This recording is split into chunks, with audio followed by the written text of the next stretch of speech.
Good morning, student. Welcome back. Student, from today onward, we are going to start with our annual course. So, the next topic of this chapter is informal sector, मतलब अनौपचारिक विभाग, मतलब जहाँ पे लोग अनौपचारिक तरीके से जॉब्स करते हैं, ये अनौपचारिक सेक्टर हो जाता है. So student, let's start reading. Agriculture, rearing livestock, gathering fodder, field and factory work are included in the informal sector. मतलब क्या है, खेती और खान पीन की व्यवस्था करना, लोगों के लिए, पशुओं के लिए चारा इकट्ठा करना, या फिर खेतों में काम करना, या फिर फैक्ट्रीज में वर्क करना, ये सब चीज़ें किसमें इंक्लूडेड है? इनफॉर्मल सेक्टर में, अनौपचारिक विभागों में. Paid and unpaid household works is also a part of it. मतलब जो जिनके लिए हमें कोई पेमेंट मिलता है वो, या फिर जो घर में काम किए जाते हैं वो सारे इस सेक्टर में आते हैं. Okay. Women make up a significant part of the workforce in our country. जो वुमेन्स होती हैं वो हमारे यहाँ एक महत्वपूर्ण भाग हैं वर्क प्लेस का, जो कि इनफॉर्मल जगहों में, इनफॉर्मल सेक्टर्स में वर्क करती हैं. इनफॉर्मल में क्या क्या आ जाता है? जो हमारे घर के काम भी होते हैं वो सारी चीज़ें इनफॉर्मल सेक्टर में आ जाती हैं. और among us the rural women workers most are the employed in agricultural as farm laborers and cultivators. जो वुमेन्स हमारी रूरल एरियाज़ की होती हैं वो मोस्टली किस चीज़ में एम्प्लॉयड होती हैं? एग्रीकल्चर, खेती में और खेती के कामों में. और जो भी वहाँ पे लेबर्स होते हैं उन लेबरिंग होती है उसमें भी वो इंक्लूड होती हैं. और this type of activity belongs to the informal sector. ये सारी जो इस तरीके की एक्टिविटीज़ हैं, जो काम हैं इस तरीके के, वो किस में आते हैं? हमारे इनफॉर्मल सेक्टर में, अनौपचारिक विभाग में. Work in the informal sector has provided employment opportunity to particular groups of unskilled women who may not otherwise have got an opportunity to work. जो इनफॉर्मल सेक्टर्स होते हैं उन लोगों को एम्प्लॉयमेंट दिया जाता है जिनके पास कोई स्किल मतलब नहीं होती, वो अनस्किल्ड होते हैं, उनके पास एक कोई सर्टिफिकेट वगैरह नहीं होता है. ऐसे लोग उसमें वर्क करते हैं. और उन वुमेन्स को भी वर्क देती है जिनके पास वर्क करने की कोई अपॉर्चुनिटी नहीं पहुंच सकती, वो अनस्किल्ड होती हैं इस वजह से. It has enabled someone womens to exercise a degree of choice and flexibility. और ये क्या करती है? ये जो वुमेन्स होती हैं उनको उनकी इच्छा के अनुसार और उनके इच्छा के अनुसार, उनके टाइम को देखते हुए, एडजस्टमेंट करते हुए उनको वर्क देती. However temporary women workers do not reap much of the benefits that their work entails them to. मतलब जितना महिलाएं वर्क करती हैं उसके हिसाब से उन्हें बहुत मुनाफा नहीं मिलता है. अपनी मेहनताना जो होता है उनका, वो बहुत ज़्यादा उनको अपनी मेहनत के अकॉर्डिंग नहीं मिलता है. The informal sector is unorganized and women workers have fewer rights and discriminated against and receive less remuneration. मतलब इनफॉर्मल सेक्टर्स में क्या होता है, वो अनऑर्गेनाइज्ड होते हैं और इसमें वुमेन वर्कर्स जो होते हैं उनको कुछ ही राइट मिलते हैं, कम से कम राइट्स मिलते हैं. Discrimination against received less remuneration, मतलब कम से कम फ़ायदे उनको दिए जाते हैं. They do not receive bonus, insurance और एनी अदर बेनिफिट्स. मतलब उनको कोई बोनस नहीं मिलता है, कोई इंश्योरेंस नहीं मिलता है. इस तरीके की जो फैसिलिटीज़ होती हैं वो इनफॉर्मल सेक्टर्स में नहीं होती हैं.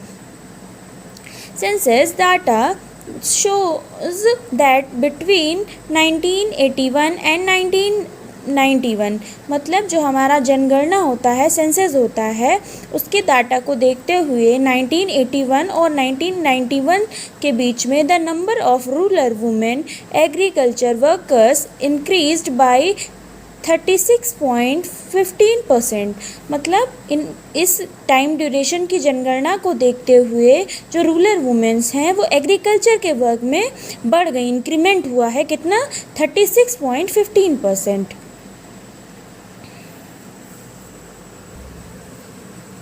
इसका मतलब है क्या कि धीरे धीरे जैसे जैसे आफ्टर वॉर इकोनॉमिक कंडीशंस गिरती गई, उसी तरीके से वुमेन वर्कर बढ़ते गए और वो रूरल और अर्बन दोनों एरियाज़ के होने लगे।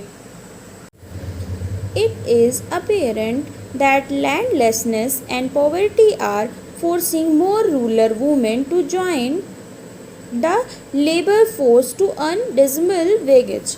मतलब कि जो भूमिहीनता है, जो भूमि की कमी है लोगों के पास, और पॉवर्टी, निर्धनता जो है, उसने क्या किया है, रूरल वुमेन्स को फोर्स किया है, ग्रामीण महिलाओं को फोर्स किया है कि ज़्यादा फ़ायदा ना मिलते हुए भी वो वर्क करें। कुछ पैसे ही पाती हैं लेकिन उनको जो है अपनी असहमति के साथ भी वर्क करना पड़ता है।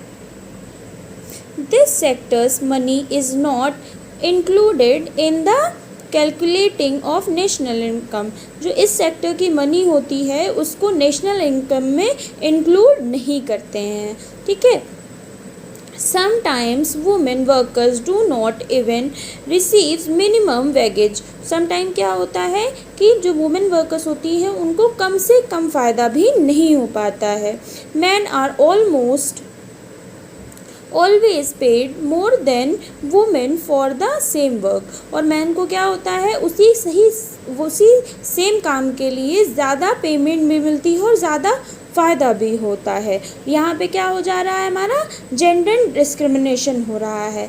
क्यों? महिलाओं को काम करने के बाद भी पैसे नहीं मिल रहे हैं, उनको उतना फ़ायदा नहीं दिया जा रहा है, और मेंस को उतना ही काम करने पे महिलाओं से ज़्यादा पैसे दिए जा रहे हैं। तो यहाँ पे जेंडर डिस्क्रिमिनेशन हमारा हो रहा है।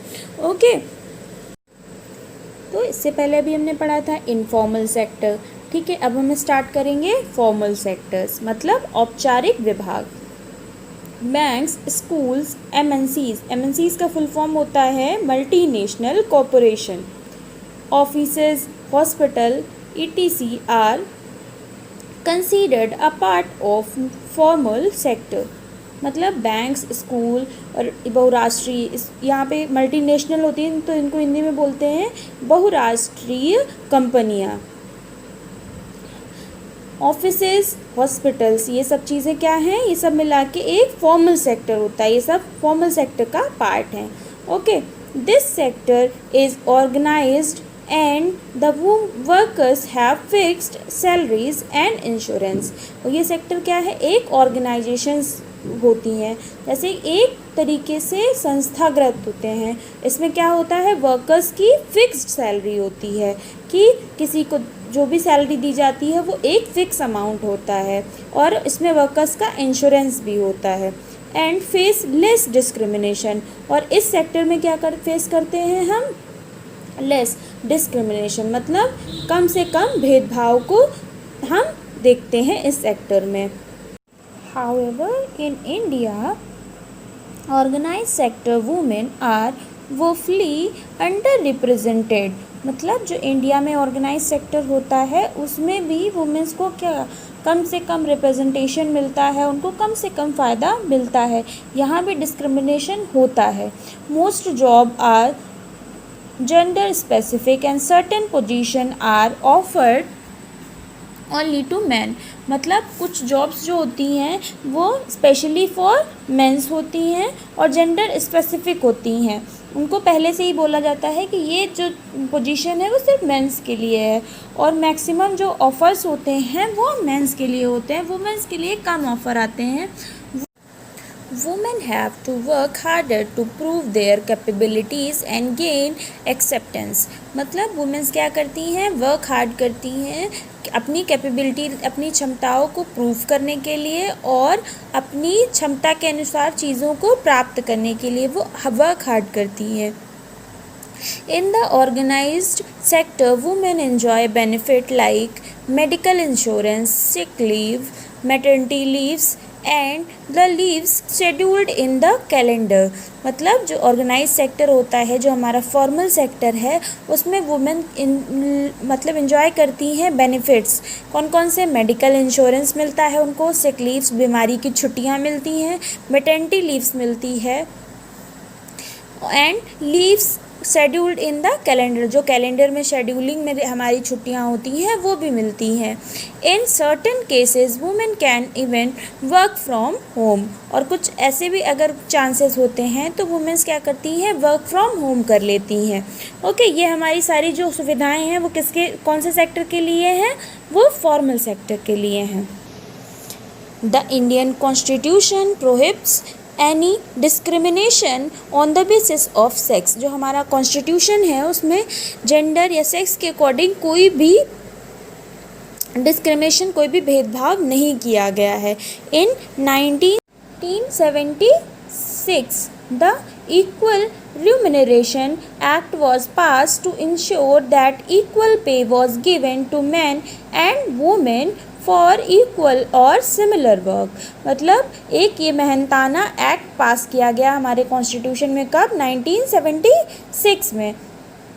जिसका मेन एम क्या था कि कोई भी वो हो, मैन हो या फिर वुमेन हो, उसको इक्वल मनी दी जाए, इक्वल पेमेंट की जाए जब अगर उसका वर्क सिमिलर है तो किसी भी तरीके का कोई भी भेदभाव यहाँ पे नहीं किया जाए. और उसके साथ साथ promotions, transfers etcetera are also not to be gender basis. मतलब ये सब क्या होते थे? प्रमोशन और ट्रांसफ़र को भी जेंडर बेसिस नहीं रखा गया. उसको भी जो उसकी फील्ड से, मतलब जो उसका फॉर्म है उसको पूरा करते हुए आगे बढ़ना. वो जेंडर कोई भी हो उससे उसका मतलब नहीं है. It is the duty of the government to ensure that there is equality for women in the professional world. मतलब ये ड्यूटी है गवर्नमेंट की कि वो इंश्योर करे, वो चीज़ों को मैनेज करे कि जो वर्ल्ड में हमारी जो वुमेन्स हैं उनकी प्रोफेशन लाइफ है उसको कम ना होना पाए. मतलब वो कमी कहीं से होने ना पाए, किसी भी तरीके का कोई भी डिस्क्रिमिनेशन ना होने पाए. I hope you all have understood the topic that we covered today. Thank you, class.